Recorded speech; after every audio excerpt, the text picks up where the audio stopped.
Selamat siang, Sutiotu Namo Buddhaya. Salam sejahtera buat kita semua. Saya Wiranto Eskom, anak asuh Pintu Belajar Buddhist Fellowship Indonesia, mengucapkan terima kasih kepada Ibu-Ibu Buddhist Fellowship Indonesia, Ibu Lilian Halim, founder of Pintu Belajar Buddhist Fellowship Indonesia, Bro Sofyan Halim, Head of Pintu Belajar, Sislen Cho, President of Buddhist Fellowship Indonesia, Sisren Ong, Vice President of Buddhist Fellowship Indonesia, semua jajaran, pengurus, dan para donatur Pintu Belajar Buddhist Fellowship Indonesia, atas beasiswa yang telah diberikan kepada saya sehingga saya dapat menyelesaikan studi di Universitas Bina Sarana Informatika, jurusan Teknik Komputer. Semoga ilmu yang saya dapatkan dapat bermanfaat bagi masyarakat, bangsa dan negara Indonesia tercinta. Terima kasih, selamat siang, Sotiotu Namo Buddhaya. Halo, selamat siang Bapak Ibu dan teman-teman semuanya, para sahabat Buddhist Fellowship Indonesia. Selamat siang, apa kabar? Salam sehat dan salam sejahtera buat kita semuanya. Saya Leni, Presiden dari Buddhist Fellowship Indonesia, mengucapkan selamat datang dan selamat bergabung di channel YouTube Live-nya Buddhist Fellowship Indonesia. Sebelum kita mendengarkan sharing dari tamu spesial kita, ya, tadi barusan kita ada melihat satu buah video, yaitu video tentang Pintu Belajar. Pintu Belajar dan Buddhist Fellowship Indonesia didirikan oleh founder kami, Ibu Lilian Halim, dan saat ini Pintu Belajar telah memberikan beasiswa kepada kurang lebih 500 anak-anak Indonesia dari kalangan prasejahtera, mulai dari tingkat PAUD, sekolah dasar, sekolah menengah, tingkat universitas di S1, S2, maupun S3. Dan saat ini sudah ada puluhan anak-anak asuh Pintu Belajar yang telah lulus sarjana dan saat ini sudah bekerja di masyarakat dan sudah bisa memperbaiki kesejahteraan keluarga mereka. Terima kasih kepada Ibu-Ibu Buddhist Fellowship Indonesia, founder kami, Ibu Lilian Halim, dan para donatur lainnya atas support kepada Pintu Belajar selama ini. Ya, kepada Bapak, Ibu, dan teman-teman semuanya, para sahabat Buddhist Fellowship Indonesia yang tergerak hatinya untuk mensupport program charity dari Buddhist Fellowship Indonesia Pintu Belajar, nanti bisa menghubungi sekretariat untuk informasi lebih lanjut. Mudah-mudahan ke depannya Pintu Belajar bisa membantu lebih banyak lagi anak-anak Indonesia dari kalangan prasejahtera, sehingga bisa mencerdaskan anak bangsa, dan mudah-mudahan anak-anak asuh Pintu Belajar selain bermanfaat dan berkontribusi untuk kesejahteraan keluarga mereka, nantinya juga bisa bermanfaat dan berkontribusi untuk masyarakat Indonesia dan membanggakan bangsa dan negara tercinta kita, Indonesia. Sebelum masuk ke sesi sharing, marilah kita semuanya meluangkan waktu sejenak untuk berdoa sebagai ucapan puji syukur kita kepada Tuhan Yang Maha Esa dan Sang Tiratana, karena saat ini kita masih dapat berkumpul dalam keadaan sehat, walaupun secara virtual. Kita dapat berkumpul di siang hari yang berbahagia ini untuk nanti kita sama-sama belajar pengetahuan dari narasumber kita. Marilah kita berdoa sesuai dengan agama dan keyakinan kita masing-masing. Namo tassa bhagavato arahato sama sambuddhassa. Namo tassa bhagavato arahato sama sambuddhassa. Namo tassa bhagavato arahato sama sambuddhassa. Marilah kita lanjutkan dengan membacakan dan merenungkan core value dari Buddhist Fellowship Indonesia, supaya nilai-nilai tersebut dapat kita praktekkan dan amalkan dalam kehidupan kita sehari-hari. Sebagai Kalayanamita Buddhist Fellowship Indonesia, kami bertekad untuk menjalankan nilai-nilai berikut. 1. Respect. penuh hormat kepada Sang Tiratana, mereka yang lebih tua, guru, teman sedama, dan semua makhluk hidup demi tercapainya hubungan yang sehat dan harmonis. 2. Joyful effort, penuh semangat sukacita di dalam mencapai kesejahteraan dan keseimbangan antara fisik dan mental, keluarga dan ekonomi, interpersonal dan spiritual. 3. Integrity, menjalani hidup sesuai prinsip dan nilai-nilai kebenaran, baik melalui pikiran, ucapan, maupun perbuatan. Service, tidak mementingkan diri sendiri, melayani dengan tulus ikhlas dan sepenuh hati, demi kebahagiaan dan kesejahteraan semua makhluk. 5. Compassion, mengembangkan kebajikan dan welas asih terhadap sesama di dalam menjalani kehidupan yang tidak merugikan siapapun. 6. Learning, terus belajar dan meningkatkan kualitas diri baik secara pengertian maupun praktek dhamma demi kemajuan spiritual hingga tercapainya pembebasan sejati. 7. Self-reflection, melakukan introspeksi diri, mengembangkan kesadaran dan kebijaksanaan, penuh rasa syukur di dalam menjalani kehidupan yang penuh makna. 8. Faith, mengembangkan pandangan benar serta keyakinan yang kokoh untuk terus hidup sesuai dengan Buddha Dhamma. Terima kasih. Selamat siang Bapak, Ibu, dan teman-teman semuanya, para sahabat Buddhist Fellowship Indonesia. Namo Buddhaya, salam sehat dan salam sejahtera buat kita semuanya. Ya. Di siang hari yang berbahagia ini, kita sangat berbahagia sekali dan sangat beruntung karena kedatangan seorang tamu istimewa, seorang guru yang kita hormati. Baik, Bapak Ibu serta saudara-saudari sedama, tibalah saatnya kini kita mendengarkan pembabaran Dhamma yang pada kesempatan ini akan disampaikan oleh Yang Mulia Bante Attakewidu Tera. Namo tassa bhagavato arahato sama sambuddhassa. Namo tassa bhagavato arahato sama sambuddhassa. Namo tassa bhagavato arahato sama sambuddhassa. Acewa kicama tapang konjanya maranang suwe. Berusahalah hari ini juga, siapa tahu ada esok hari kematian.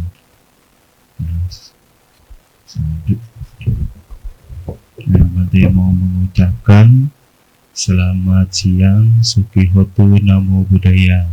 Pada siang hari ini Bante mau sharing ya. Bante bilang sharing 7 kekayaan menurut Buddhis. Ya, 7 kekayaan menurut Buddhis atau 7 kekayaan mulia. Disebutnya yang pertama adalah sada, ya. Yang pertama adalah sada. Ya, sada itu apa? Adalah keyakinan, ya. Keyakinan. Nah, pertama itu adalah sada, keyakinan. Keyakinan itu untuk apa?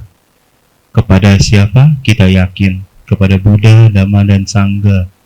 Ya, 3 permata mulia itu. Ya. Kita kepada Buddha, Dhamma, dan Sangha. Buddha itu adalah guru, ya, yang sudah mencapai penerangan sempurna. Dhamma itu adalah ajarannya. Sangha itu adalah murid Sang Buddha, ya. Nah, semua itu kita harus yakini. Semua harus kita pelajari. Nah, terus yang kedua adalah sila. Ya, sila itu adalah moralitas. Ya. Kalau Bapak Ibu, saudara-saudari semua, itu semua menjalankan 5 sila. Ya, 5 sila itu pasti semua sudah pada tahu. Ya, tidak boleh membunuh, tidak boleh mencuri, berbohong, ya, buat asusila, terus mabuk-mabukan, minuman keras. Nah, semua moralitas itu kita harus jalani. Ya, 5 sila itu kita harus terapi kehidupan kita sehari-hari. Semua itu, sila itu harus kita jalani. Kenapa harus kita jalani? Harus kita jaga. Karena moralitas itu sangat perlu buat kita. Ya. Kalau satu sering membunuh, kita akan ada kebencian. Ya, ada kebencian. Kalau sering berbohong, ucapan kita tidak akan pernah dipercayakan oleh orang lain. Apalagi yang usaha. Ya, apalagi yang punya usaha tidak menjaga ucapannya, nah, tidak dipercaya sama orang lain. Ya, misalnya asusila. Nah, kalau berumah tangga, kalau sering berbuat asusila ke yang lain, itu tidak dipercaya, akan berbenturan keluarga mereka semua. Ya, nah kalau sering mencuri, nanti harta kita yang kita miliki itu pasti akan hilang. Kenapa seperti itu? Karena di Buddhis itu ada hukum karma, sebab dan akibat. Kalau kita sering ngambil barang orang lain, ya barang kita siap-siap untuk hilang. Ya, kalau sering mabuk-mabukan, kesadaran kita akan berkurang. Kalau kesadaran kita berkurang, nanti kita akan ada yang dibilang itu penyakit lupa. Ya, lupa. Nah, lupa sesuatu. Yang sering itu terjadi adalah nanti usia kita tua. Ya, sering pikun, sering sakit kepalanya. Nah, itu terus kesadarannya pun akan hilang. Ya, di situ kita harus tahu. Ya, terus yang ketiga adalah hiri. Hiri. Kalau hiri apa? Ada yang tahu hiri? Hiri? Malu untuk berbuat.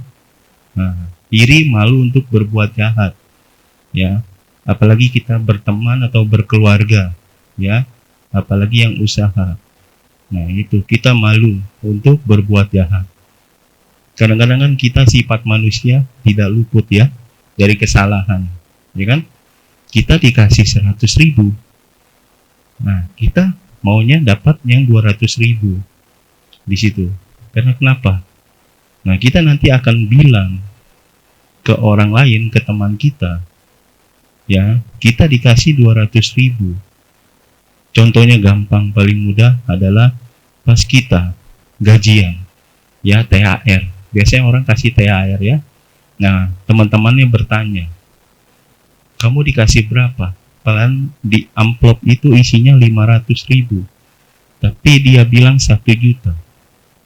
Ya. Dia bilang 1 juta. Nah, nanti yang lainnya akan iri. Ya, akan iri apalagi ya, temannya itu kerjanya sudah lebih lama daripada dia. Ya. Nah, disitulah kita harus malu untuk berbuat jahat supaya tidak orang lain tidak kecewa sama kita. Ya, otapa, ada yang tahu otapa?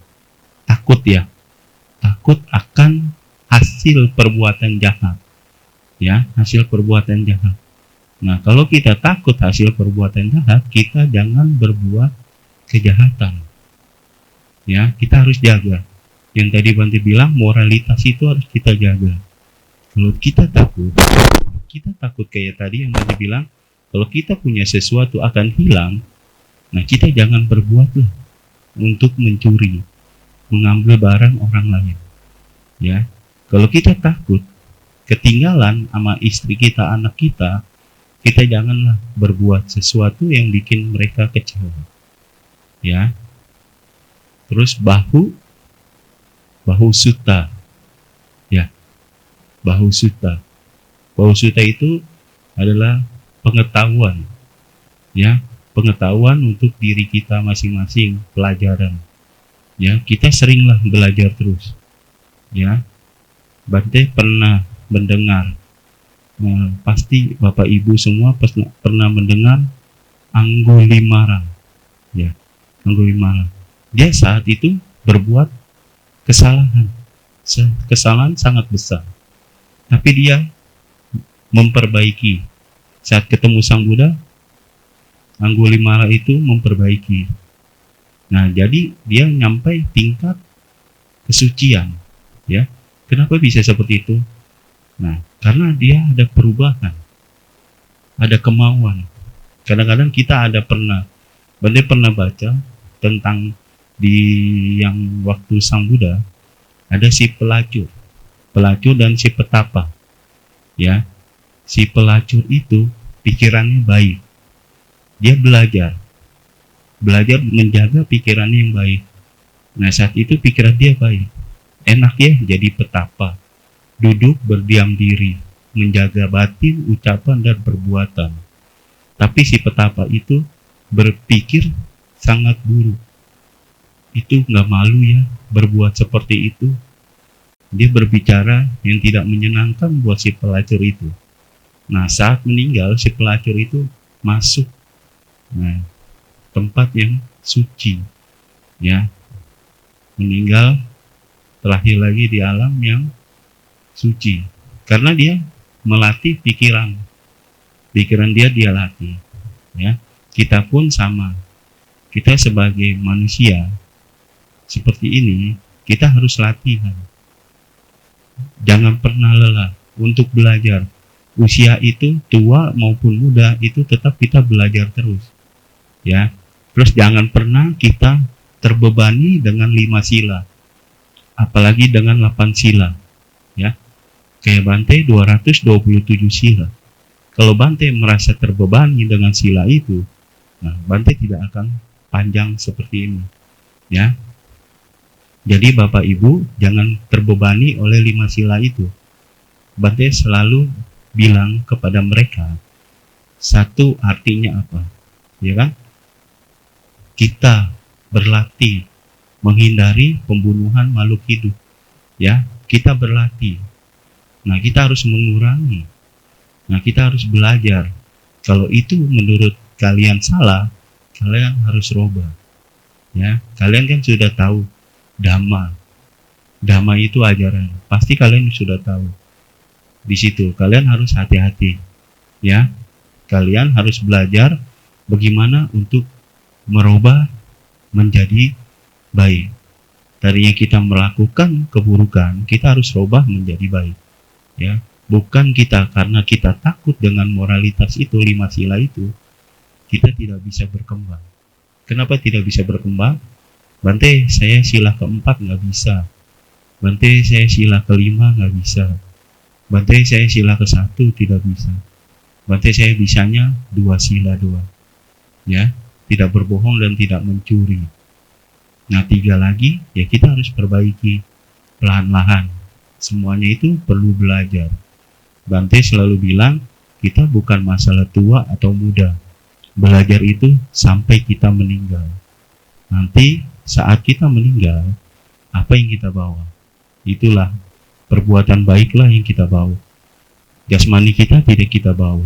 Harta yang sudah kita cari, kita tidak bawa. Semua itu akan kita tinggal. Yang kita bawa adalah perbuatan baik dan tingkah laku kita pun dilihat. Bante pernah merasa sedih saat orang tua kita sudah meninggal, si anak itu tidak menjaga apa? Keluarga, Bante bilang. Karena dia tidak punya moralitas, tidak menjaga 5 sila. Sila yang kelima, Bante bilang sila yang kelima, kenapa tidak dijaga? Dia mabuk-mabukan. Nah, orang tuanya sudah meninggal. Yang dibawa siapa? Namanya atau orang tuanya? Nah, pasti orang tuanya. Anak siapa? Oh, anak si A. Nah, si A-nya terus yang disebut. Sebetulnya si A itu sudah meninggal, ya kan? Tapi si anak itu tidak menjaga moralitas yang kelima. Nah, jadi si A itu ke bawah. Nama orang tuanya itu ke bawah terus, ya, disebut orang terus. Makanya kita harus latihan. Moralitas itu sangat baik.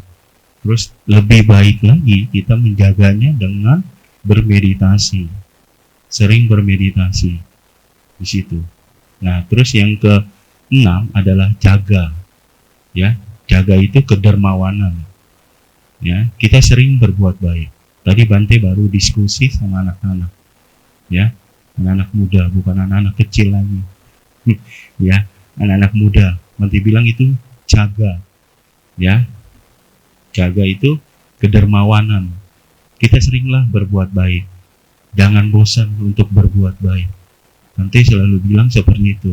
Jangan bosan berbuat baik. Ben pun perbuatan baik itu kecil, hasilnya akan banyak.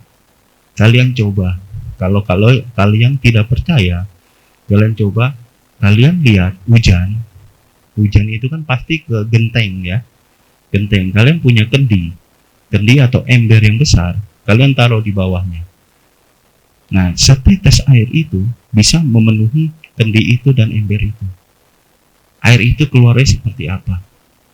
Seperti jentikan air, ya, tetesan air. Tapi dia bisa memenuhi itu semua kendi sama ember. Nah, kita juga sama. Berbuat baik itu bukan besar atau kecil, tapi hasilnya dari hati kita dan batin kita sendiri. Nah, hasilnya batin kita itu harus kita jaga, ya. Ucapan, perbuatan, dan pikiran kita harus kita jaga. Supaya apa? Supaya kita mendapatkan hasil yang baik, ya. Supaya apa? Supaya ember kita isi yang baik, air yang jernih, bukan air yang kotor. Ya, kadang-kadang ada kita selalu berpikir kita sering berbuat baik, kenapa kita dapat yang buruk? Ya, nah gampang berarti bilang. Saat kita berbuat baik, cetana kita baik ya, pikiran kita baik ya.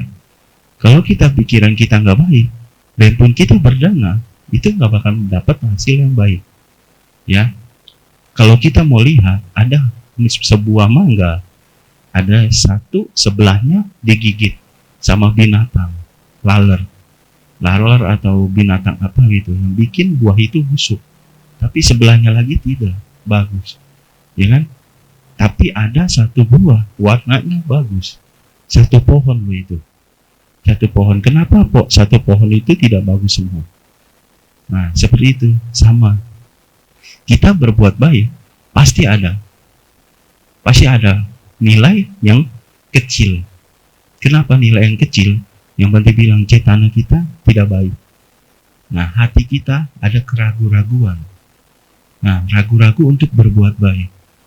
Contohnya ya kita seperti itu. Kita mau berdana ke kotak dana. Nah, kita ada keraguan. Nanti dana ini untuk apa? Buat apa? Seharusnya kita berdana itu, yaudah saya berdana untuk wihara ini, setia ini. Nah, terusnya dari situ kita harus jaga pikiran kita. Nah, sakit pikiran kita sudah kita jaga, nah jangan sampai pikiran itu timbulnya seperti apa? Kita sudah masukin 50.000, aduh kenapa tadi saya nggak masukin 20.000, 30.000-nya kan bisa buat saya jajan. Nah, itu ada timbul lagi. Itu sangat mudah loh, sangat cepat. Karena kenapa? Pikiran kita itu sangat cepat. Kita nggak akan bisa menyetop dia. Kita bisa menyetop pikiran dan menjaga pikiran itu dengan bermeditasi. Nah, makanya Bante selalu bilang kita harus rutin bermeditasi. Ya, harus rutin bermeditasi supaya apa? Supaya kita bisa menjaga pikiran, ucapan, dan perbuatan kita. Kalau kita tahu perbuatan kita buruk, kita pasti akan berubah. Tapi orang kalau tidak tahu itu perbuatan buruk, dia akan melakukan terus. Ya, sama ucapan. Kalau kita ucapan kita, kalau kita tidak jaga, kita tidak rawat, nah nanti akan menyakitkan orang lain. Sama pikiran kita. Pikiran kita juga sama seperti itu. Kita akan berpikir buruk. Tadi yang Bante bilang, yang tadi Bante cerita, yang si orang pelacur. Tapi dia tidak menjaga pikirannya. Nah, kalau dia menjaga pikirannya, nah dia akan mendapatkan kebahagiaan untuk dirinya sendiri. Di situ harus hati-hati, ya. Terus yang ketujuh adalah panya. Ya, panya itu kebijaksanaan. Nah, Bante bilang kenapa harus ada kebijaksanaan? Harus ada kebijaksanaan karena kenapa? Bante bilang seperti ini. Kita pasti akan dapat dan akan hilang. Ya kan? Kita sama. Bante pun sama masih merasakan. Saat Bante yang Bante sayangi hilang, itu menderita. Tapi kita harus ada kebijaksanaan.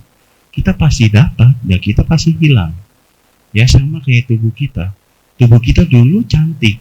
Saat tua kita seperti itu berubah. Kecantikan kita itu berkurang. Sama kayak tubuh kita. Tubuh kita dulu kita sehat, bawa beban 10 kilo, 15 kilo. Nah saat kita udah usia bertambah, kita kuat 5 kilo. Nah cuman kuat 3 kilo. Nah itu kita harus terima. Karena kenapa? Kita harus ada kebijaksanaan, karena itu adalah perubahan dari diri kita sendiri. Ya, kita harus hati-hati. Nah, 7 permata itu, 7 kekayaan itu tidak akan hilang, tidak akan punah. Kalau yang kita cari sekarang, materi atau apapun, emas, uang, itu semua akan hilang. Satu, hilangnya dengan apa? Dengan api. Ya, kedua dengan air. Ya, api dengan air. Yang ketiga adalah gempa bumi. Itu pasti akan hilang. Nah, semua pasti akan hilang. Nah, 7 permata ini, 7 kekayaan ini, itu tidak akan hilang sampai kita meninggal. Sampai kita meninggal itu 7 permata atau kekayaan ini kita akan bawa.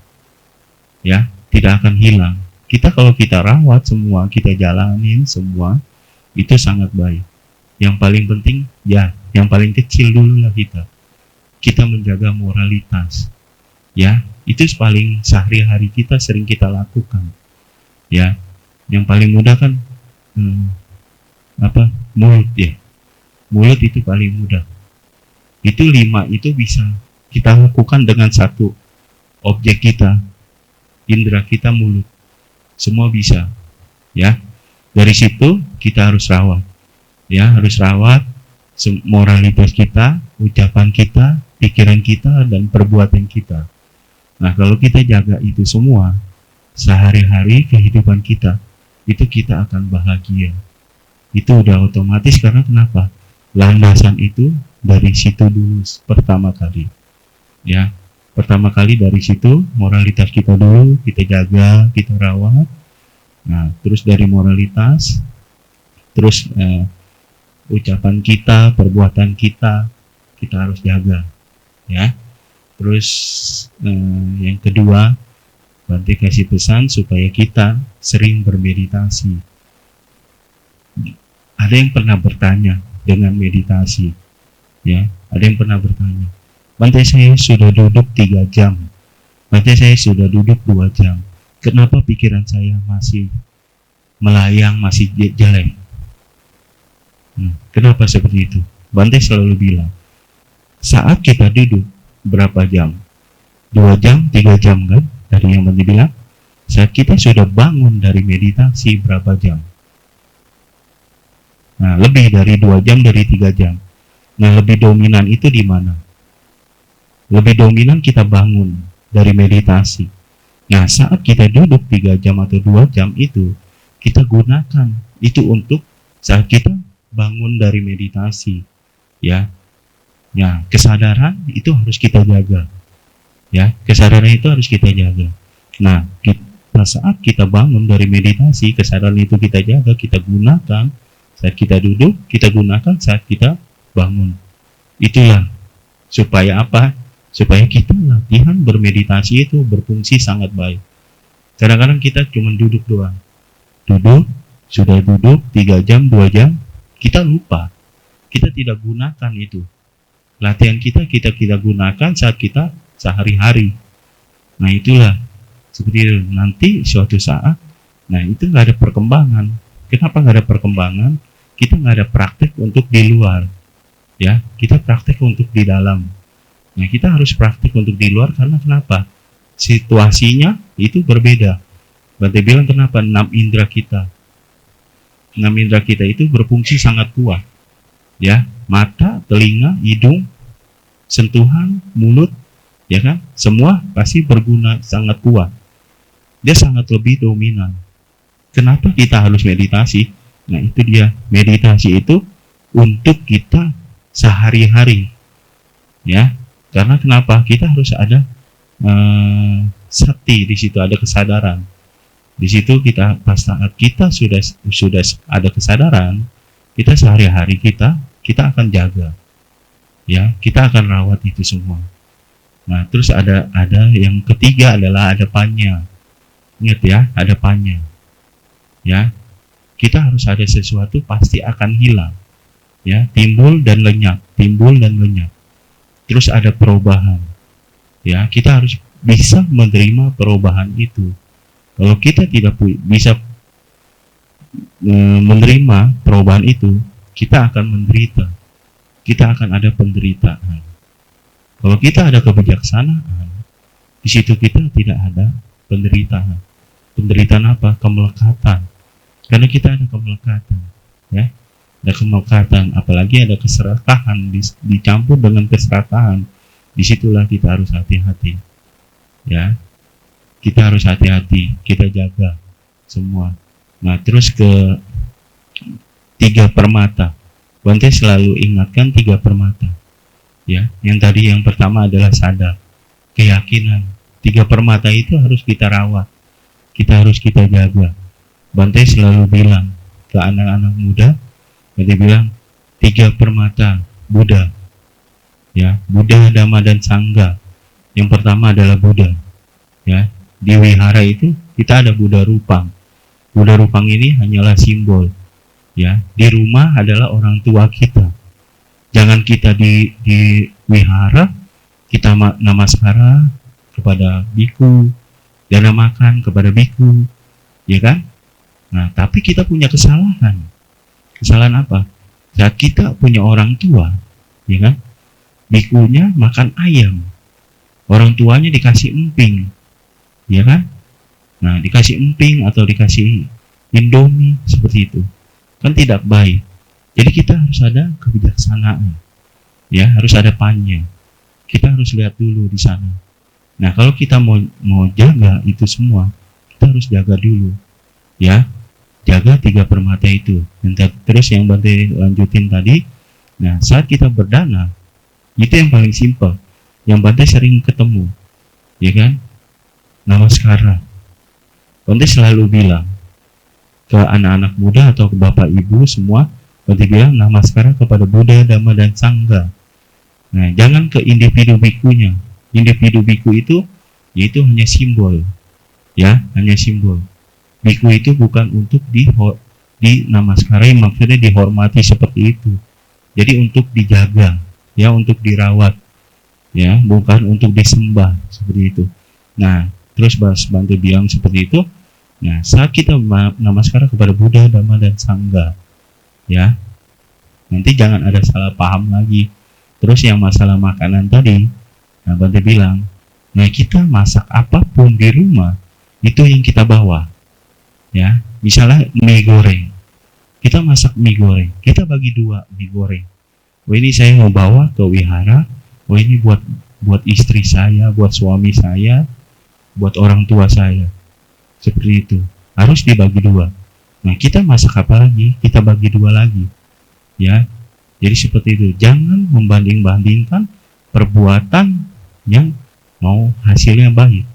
Kalau kita membandingkan, kita contohnya istri kita, keluarga kita, orang tua kita kasih 100.000. Wah, saya mau dana nih ke Bante 1 juta. Supaya apa? Supaya saya dapat 10 juta lagi, iya kan? Nah, seperti itu. Itu tidak bisa. Nah, kita harus sama-sama harus bijaksana. Yang Bante bilang, ya, kita harus sama-sama bijaksana kepada diri kita sendiri. Kita harus jaga batin kita, ya.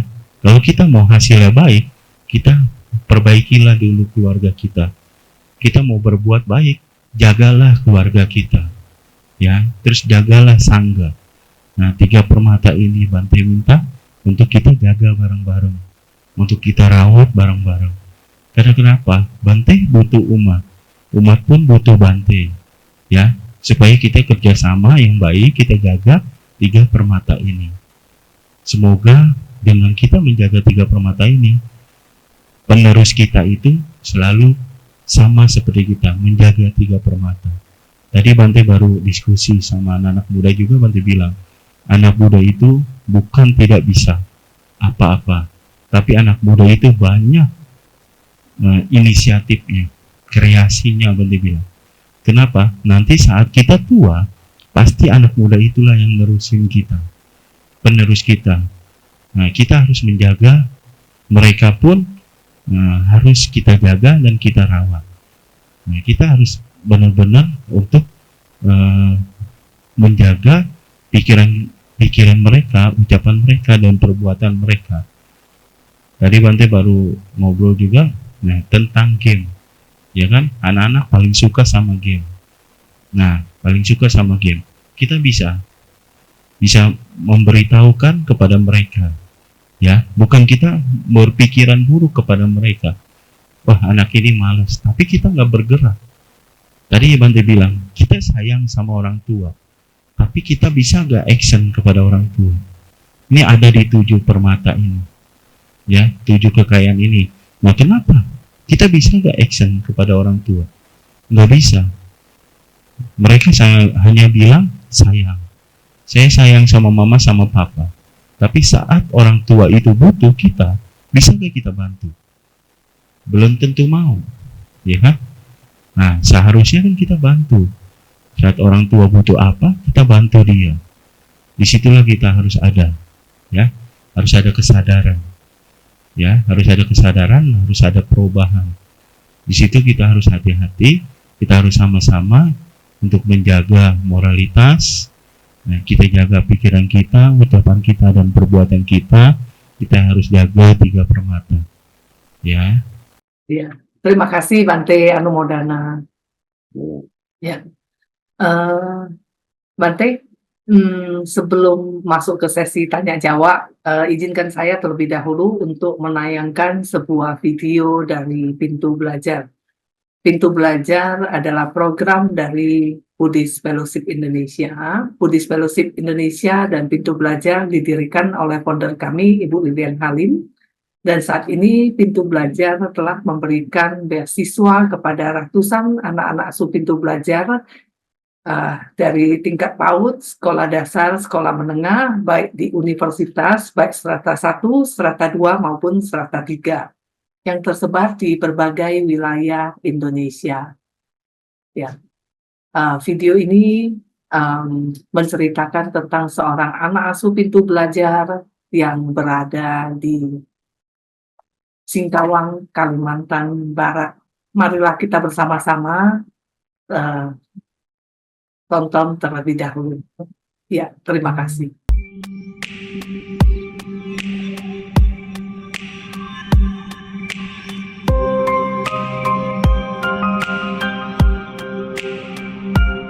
Nama saya Verlia, saya mempunyai 9 saudara. Saya dari 9 saudara itu saya yang terakhir, hanya cuma saya saja yang sekolah. Di rumah saya punya 1 kakak perempuan yang kerja menjaga toko sepatu, dan juga ada papa sama mama. Mama kerja di sawah, papa pergi masak ke tempat orang lain. Mama ke sawah dari jam 6 sampai jam 9 lewat begitu, di sana buat nanam padi. Itu yang kedua kalinya dari jam 2 lewat sampai jam 5. Mama pergi ke sana buat lihat airnya udah masuk ke sawah atau belum.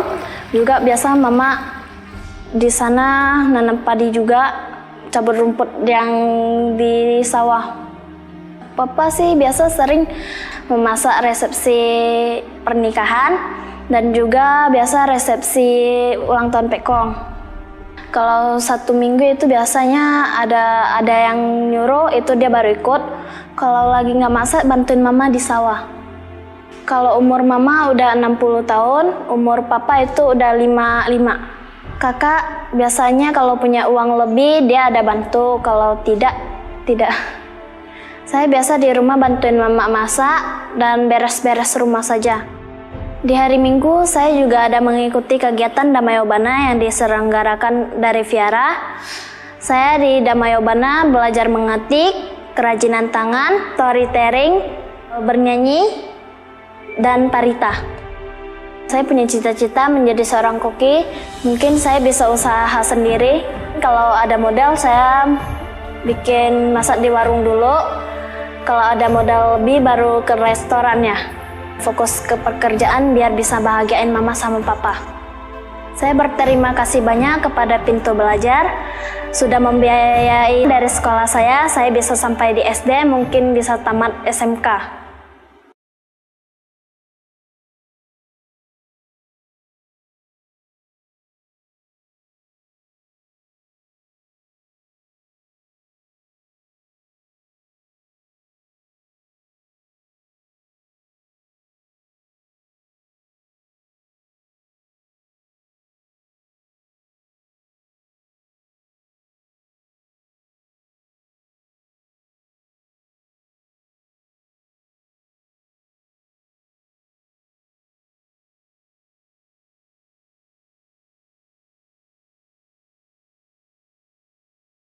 Terima kasih Bante sudah datang ke Buddhist Fellowship Indonesia. Dan terima kasih Bante sudah memberikan wejangan Dhamma yang sangat indah dan sangat berharga kepada kita semua di siang hari ini. Dan juga telah memberikan kesempatan kepada kita semua untuk berbuat baik dengan berdana makan siang ya Bante ya. Terima kasih Bante. Ya, mungkin Bapak Ibu dan teman-teman semuanya, adik-adik, ada yang mau bertanya kepada Bante terkait topik kita pada hari ini, dan boleh juga seputar yang berhubungan dengan Dhamma. Silakan. Nama budaya Bante. Iya, nama budaya. Bante, saya mau nanya tentang pendapat Bante, karena saya pernah dengar buku lain Theravada gitu Bante. Dia bilang 4 alam apaya itu, Asura itu nggak ada di Tipitaka 4 alam. Karena Sang Buddha pernah membabarkannya. Contohnya itu kalau alam manusia seperti orang setelah berjalan jauh terus berteduh di pohon yang rindang. Kalau alam Perta itu seperti setelah manusia berjalan jauh berlindung di pohon yang kering. Kalau neraka itu kan setelah berjalan jauh kejeblos ke api gitu. Kalau hewan itu kejeblos ke lubang kotoran. Tapi nggak ada disebutkan menurut biku itu. Alam Asura itu nggak ada. Karena di menurut dia yang menggolongkan itu biku-biku setelah Sang Buddha. Nah, jadi buktinya lagi katanya istrinya Dewasaka, istrinya Asura Bante. Menurut Bante gimana? Menurut Bante. Waduh, bagaimana menurut Bante? Asura sebenarnya itu ada atau tidak ada? Ini masuk ke dalam alam 4 apaya atau bukan? Sebenarnya sih kalau kita terapin lagi ada di alam 4 apaya itu. Sebenarnya kalau kita mau tahu itu, kita harus bedah semua. Harus kita cari tahu dulu. Sebenarnya kalau Bante ini sih ada di alam 4 apaya itu. Bante pernah itu, kalau nggak salah Bante pernah dengar. Nah, terus Bante belum pernah koreksi sih untuk baca masuk nggak ke 4 apaya itu, benar-benar masuk nggak gitu. Nah, makanya kan Sang Buddha untuk menerapkan itu, Sang Buddha kan mendapatkan dhamma-dhamma itu, sutta, abhidhamma atau kitab-kitab suci yang lain. Kita harus bedah itu semua, kita harus buka itu semua supaya apa yang tadi Koko bilang itu masuk atau tidak. Nah, kata orang ada yang masuk, ada yang enggak. Nah, kita kan nggak tahu. Nah, kita lebih baik kita lihat, kan sekarang lebih mudah ya, kita ada Google ya, ada Google, tinggal buka, nggak selalu buku yang tebal. Kalau Bante lihat buku tebal udah pusing. Sekarang lihat handphone tipis ya, tinggal nyari apa yang mau kita cari di situ. Nah, di situ kita harus hati-hati ya. Terus Dhamma itu sebenarnya Dhamma itu indah, bukan Dhamma itu jelek ya. Dhamma itu indah. Jangan pernah menyalahkan. Ada yang Bante juga pernah menyalahkan diri Bante sendiri. Bante lihat biku si A, biku si B, kok ini beda, ini ada gak di Winaya. Nah, kita harus pelajari Winaya itu ya kan. Bante harus pelajari Winaya itu, karena kenapa? Supaya nggak ada pikiran buruk kepada mereka. Nah, saat itu kita belajar, kita tahu Winaya di dalamnya seperti apa. Nah, kita bisa ada penilaian di situ. Nah, itu Bante belum koreksi untuk ke buku yang masuk gak ke 4 apa yang itu, dalam apa itu. Jadi kita koreksi bareng-bareng ya. Seru. Ada lagi? Bante, kan satu ketika misalkan pikiran kita kepikiran orang gitu Bante. Nah, terus kan bisa ketemu sama orang itu gitu. Atau memikirkan lagu tapi nanti di mall gitu bisa dengar Bante. Terus lama-lama mikirin makanan bisa muncul Bante yang nggak terduga gitu. Tiba-tiba suruh beli ya gitu. Apa aja gitu makanan udah berkali-kali gitu Bante. Nah sekali 2 kali suatu ketika memikirkan uang Bante, perlu uang gitu. Nah terus tiba-tiba uang itu muncul gitu Bante. Biar boleh nggak diambil Bante? Siapa tahu kan dewa yang ngasih Bante. Iya. Nah itu ada satu yang tadi Bante kasih tahu kan, yang tentang moralitas. Nah yang tadi gua bilang kan ada uang. Nah, misalnya uang itu timbul. Nah timbul itu milik siapa? Nah kalau bukan milik orang lain itu bisa kita ambil. Kalau itu milik orang lain kita tidak bisa ambil. Nah terus yang metode Koko seperti itu, nah itu pernah Bante alami juga. Contohnya Bante mau makan ini, atau umat bawain makan itu, ya. Contohnya Bante mau pergi tidur di tempat ini, nah ternyata Bante pernah terlintas tidur di tempat ini. Nah itu disebut namanya apa? Tahu nggak? Sebut namanya apa? Bugucu apa namanya? Jejapu ya. Nah, kata orang dulu kan bilang jejapu. Nah, dibilang jejapu. Nah, terus kalau si Koko ini Bante belum tahu pengalamannya seperti apa. Tapi enak gitu. Tapi enak sih. Lagi COVID gitu kan Bante kan semuanya pakai masker, terus rambut juga udah panjang kan. Bante pernah lihat kan? Iya. Panjang. Nggak mungkin kenalin saya gitu. Iya. Terus tapi beberapa hari kelintas gitu orang. Orang itu yang negor saya gitu di pasar gitu bagi. Tapi sebelumnya beberapa hari kepikiran gitu. Nah, lama-lama makin berkembang kamu juga deh makanan. Kalau masalah duit Cici mau semua. Memikir duit langsung ada timbul.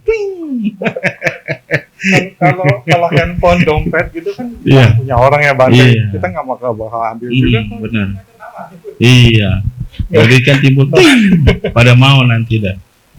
Nanti adanya konsepnya adalah konsep pikiran. Ya. Nanti kalau seperti itu, nah itu tinggal kita harus ada sati. Itu sebenarnya kita harus ada sati, timbul sati, kesadaran kita. Nah saat sati kita timbul, kita tahu program pikiran kita. Sebenarnya itu adalah program pikiran kita. Nah memori kita punya. Kayak kita gampang punya handphone ya kan, punya laptop, pernah nggak ngehang? Ya kan, pasti ngehang pernah kan? Nah kenapa ngehang? Karena kita menggunakannya sangat kuat, ya kan, sangat banyak sekali. Terus fungsinya pun tadinya 100 giga, kita pakai 120 giga, dia kan pasti ngegetar, mesinnya pasti rusak. Nah kalau pikiran kita selalu banyak pikiran-pikiran seperti itu negatifnya. Nah kita akan ngehang apa? Ilusi kita terlalu jauh. Nah di situ kita harus ada kesadaran kita, pikiran kita. Kita harus ada terapin dengan bermeditasi sejenak 10 menit atau 10 menit atau 20 menit. Nah itu kita harus jaga. Kita harus latih itu semua. Sebenarnya kalau seperti yang Koko cerita itu, semua kalau masalah duit pasti mau tanpa kerja. Ya. Nah dari situ karena kita harus tahu, Koko harus diam. Seperti itu kita harus diam dulu sebentar. Coba kita ada gak memori kita saat ketemu orang itu? Nah, ada gak memori itu tersimpan di dalam diri kita? Ya kan? Nih kayak seperti ini, Bante ketemu Koko nih. Nah, Bante kan ngeriset nih. Pikiran Bante ngeriset. Nah, bentuk tubuh Koko kan Bante tahu nih. Saat Bante ketemu di mana, di jauh, atau di puncak atau di Bandung, pasti tahu karena ngeriset di sini tubuh kita. Nah, saat Bante mikirin itu, wah si ini datang nih, nanti ini datang nih. Nah itu akan timbul di situ. Nah itulah pikiran Bante itu akan terbentuk di situ. Pikiran itu akan keluar dari situ. Nah, oh iya orang ini ternyata ini si ini gitu, kayak gitu. Bante pernah. Kalau Bante seperti itu dibilang Bante sakti, ya, itu dia. Berarti pernah seperti itu? Beda. Nah, dejavu beda. Kalau ini bisa kenyataan.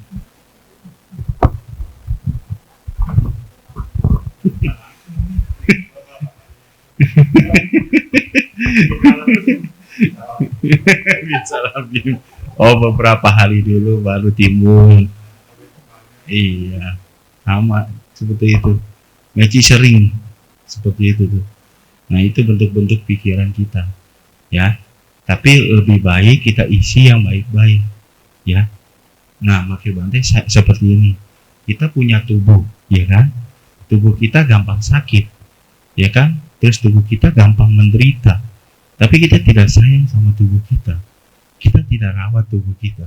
Nah, lebih baik kita rawat tubuh kita, ya kan? Dengan baik, kita berbuat baik, dan batin kita baik, dan pikiran kita baik. Kita harus jaga. Nah, harus sama-sama. Untuk apa? Untuk kita berbuat baik. Ajak mereka untuk berbuat baik, ya. Bukan kita merubah orang lain untuk keinginan kita, tapi kita rubah diri kita untuk kebaikan diri kita, ya. Bukan kita untuk merubah orang lain. Kita mau berbuat baik, tapi kita untuk mau merubah orang lain, itu nggak akan bisa. Karena kenapa? Satu, sifat kita berbeda, pikiran kita berbeda, keinginan kita berbeda. Ya, itu kita harus hati-hati. Kita rubah diri kita sendiri. Nah, pasti orang lain akan ikut. Paling mudah. Kalau di tempat kita paling mudah. Kita coba nih, kita jualan. Ya kan? Jualan bakso. Wah, di tempat ini rame. Pasti nanti ada 10 gerobak tuh bakso semua. Nah, ikutin kita semua. Sama kayak gitu. Kita mau berbuat baik, kita harus happy dulu. Kita harus bahagia dulu. Nah, saat itu teman kita ngelihat, ih, kok si A itu kok bahagia sekali, happy sekali. Oh, dia sering ke wihara, dia sering berbuat baik. Nah, mereka pasti akan ikut. Yuk, saya mau ikut. Saya mau berbuat baik bareng supaya kita dapat kebahagiaan. Nah, seperti itu. Jangan kita untuk merubah orang lain, tapi kita untuk merubah diri kita sendiri dulu. Supaya apa? Supaya kita ada kebahagiaan. Kita bikin kebahagiaan dulu diri kita. Nah, kalau kita belum bisa bikin kebahagiaan diri kita nggak akan bisa lihat orang lain bahagia. Ya, terus kita mau marah, mau emosi, atau kita mau benci, itu karena diri kita sendiri, bukan karena orang lain. Nah, pemacunya orang lain. Tapi kita bisa menjaga. Kita bisa nggak menjaga pintu kita, batin kita. Kalau kita bisa menjaga pintu kita, batin kita nggak ada penderitaan di situ. Ya, nanti bilang seperti itu, kita harus jaga pintunya. Ya, supaya apa? Kita harus jaga batin kita. Jangan ada kebencian, jangan ada kesombongan. Ya, jangan ada rasa bangga untuk kita sendiri gitu. Tapi kita harus bangga untuk orang lain. Seperti itu, kita harus jaga. Kita jangan sampai lukai diri kita sendiri, jangan sampai lukai batin kita sendiri. Kita jangan sampai isi pikiran kita yang buruk-buruk, ya. Karena kenapa? Kita sayang. Kita sebagai manusia itu sangat sulit, sebagai binatang itu sangat mudah. Coba kalian lihat, ya. Kalau binatang babi sekali lahir berapa, ya kan? Manusia paling satu, ya kan? Satu pun bisa meninggal, ya kan? Kalau binatang babi, anjing itu bisa berapa banyak, ya kan? Semut berapa banyak. Nah, itu lebih banyak, lebih mudah dia. Makanya kalau kita sebagai manusia, kita harus bangga, kita harus bisa. Nah, terus yang kedua, Bante selalu bilang, kenapa kita lahir di alam manusia? Nah, kenapa kita lahir jadi manusia? Karena kita ada perbuatan baik di sana. Nah, kita saat ini kita menjadi manusia, kita rawat, kita jaga. Apa? Mau berbuat baik atau berbuat buruk? Lebih baik kan berbuat baik. Karena kenapa? Buat kualitas kita nanti masa depan kita lagi. Ya kan? Kalau kita berbuat buruk, ya kita akan di alam binatang, ya kan? Atau di alam setan. Di situ kita di alam manusia kita harus rubah. Kadang-kadang Bante pernah mendengar seperti ini sampai sedih, Bante. Ya, kalau kita di alam setan itu kita kasih makan dia, ya kan, kasih makan atau kasih persembahan, udah selesai. Tapi kalau di alam manusia kita kasih 1 bungkus, dia minta 10 bungkus, ya kan? Kita kasih 100.000, dia mau 500.000. Nah, timbul keserakahan terus. Nah, nanti adanya kekecewaan. Nah, kekecewaan itu tidak bisa berbuat baik lagi. Ya, kadang-kadang kita sebagai manusia itu tidak luput dari keserakahan. Makanya Sang Buddha selalu bilang kan, itu adalah Dhamma. Dhamma itu harus berdampingan dengan kita. Nah, Sangha itu yaitu untuk semangat kita. Kayak kita punya kualitas yang kita miliki. Misalnya, saya bisa komputer, kita bisa jago nih. Riset komputer, bangun komputer, saya bisa. Nah, dengan kebanggaan itu, kita bisa maju. Ya kan? Majuin keinginan kita. Nah, kita harus jaga. Kita harus jaga dan kita harus rawat diri kita sendiri. Ya. Nah, nanti saat kita ada dapat sesuatu tidak menyenangkan, kita harus proses dulu. Ya, jangan langsung diterima langsung seperti itu. Kita harus proses, kita harus tahu bagaimana penerapannya, benar atau tidak buat diri kita sendiri. Ya, itu untuk pelajaran. Bante pernah bilang, masa lalu itu untuk pelajaran. Masa sekarang, ya sekarang kita jalani. Masa depan itu untuk masa depan, untuk motivasi kita. Ya, bukan kita mikirin masa depan. Kalau kita mikirin masa depan, kita tidak bergerak, kita diam di satu tempat. Kalau kita bergerak, kita untuk masa depan. Nah, kita berpikir masa depan itu untuk kita jalanin. Nah, jalaninlah saat ini. Saat ini supaya apa? Supaya kita mencapai di sana masa depan itu.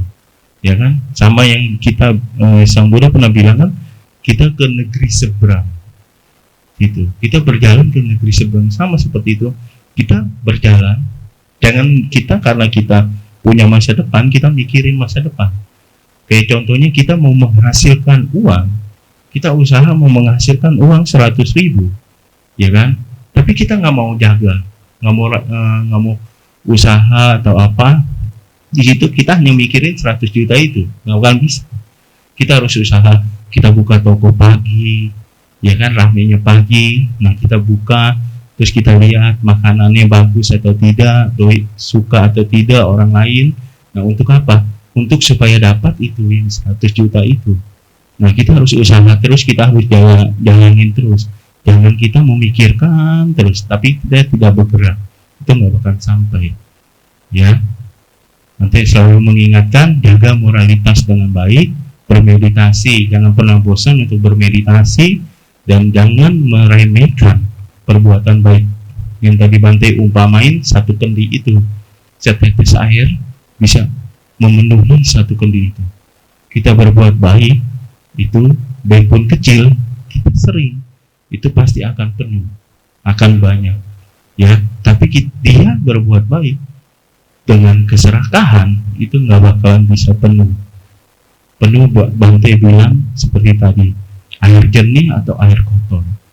Ya, nah yang tadi Bante bilang lagi, itu ada yang sebelah busuk, sebelah enggak. Seperti itu. Kalau kita berbuat baik, kecil, tapi bahagia, itu nggak masalah. Tetapi kita berbuat baik besar, tapi dengan keserakahan, dengan keinginan yang lebih besar, itu tidak baik. Ya, kita harus jaga sama-sama, dan kita harus jaga 3 permata mulia yang udah dititipin oleh Sang Buddha, yang udah dijalani oleh Sang Buddha. Ya, terima kasih. Sukihoto Namo Buddhaya. Terima kasih Bante atas wejangannya Anumodana. Sangat menginspirasi sekali. Bante, untuk penutup kita kan ada pelimpahan jasa kepada para luhur ya Bante. Nah, kita pelimpahan jasa dulu ya, siap-siap ya semuanya. Saat kita berbuat baik dimanapun berada, kita jangan lupa kepada leluhur kita yang telah meninggal. Semoga dengan karma kita, perbuatan baik kita, dan cetana-cetana kita yang baik-baik, semoga semuanya berbahagia. Semoga leluhur kita dimanapun berada, dan semua makhluk yang membutuhkan pelimpahan jasa, semoga mereka pun berbahagia. Yatha varivaha pura paripurinti sagarang ewa mewaito dinang petanang upakapati icitang batitang tumhang kipamewa samijatu sabe purentu sangkapa Randho panaraso yata manicho tiraso yata sabiteyo vivacantu sabarogo nasatu mate bawantu antarayo suki diga yugo bawa abiwadana silisa nicang udapacaino Jataro dhamma wadanti ayuwano sukang balang te atala do sukito wirulo buddha sasane aroga sukita hota sahasabe inyatibi bhavatu sa bamanggara rakantu sa badewata Sabha Buddha nubhavena sadasoti bhavantu te bhavatu sabha manggarang rakantu sabha devata sabha dhamma nubhavena sadasoti bhavantu te bhavatu sabha manggarang rakantu sabha devata Sabha sanghanu bhavena sadasoti bhavantu te. Selamat siang, Sutyotu Namo Buddhaya. Salam sejahtera buat kita semua. Saya Wiranto Eskom, anak asuh Pintu Belajar Buddhist Fellowship Indonesia, mengucapkan terima kasih kepada Ibu-Ibu Buddhist Fellowship Indonesia, Ibu Lilian Halim, Founder of Pintu Belajar Buddhist Fellowship Indonesia, Bro Sofyan Halim, Head of Pintu Belajar, Sis Len Chow, President of Buddhist Fellowship Indonesia, Sis Ren Ong, Vice President of Buddhist Fellowship Indonesia, semua jajaran, pengurus, dan para donatur Pintu Belajar Buddhist Fellowship Indonesia, atas beasiswa yang telah diberikan kepada saya sehingga saya dapat menyelesaikan studi di Universitas Bina Sarana Informatika, jurusan Teknik Komputer. Semoga ilmu yang saya dapatkan dapat bermanfaat bagi masyarakat, bangsa dan negara Indonesia tercinta. Terima kasih, selamat siang, Sotyotu Namo Buddhaya.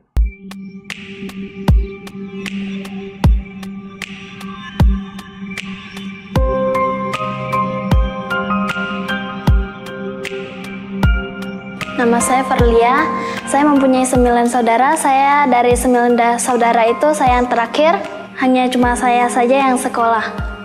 Di rumah saya punya 1 kakak perempuan yang kerja menjaga toko sepatu, dan juga ada papa sama mama. Mama kerja di sawah, papa pergi masak ke tempat orang lain. Mama ke sawah dari jam 6 sampai jam 9 lewat begitu.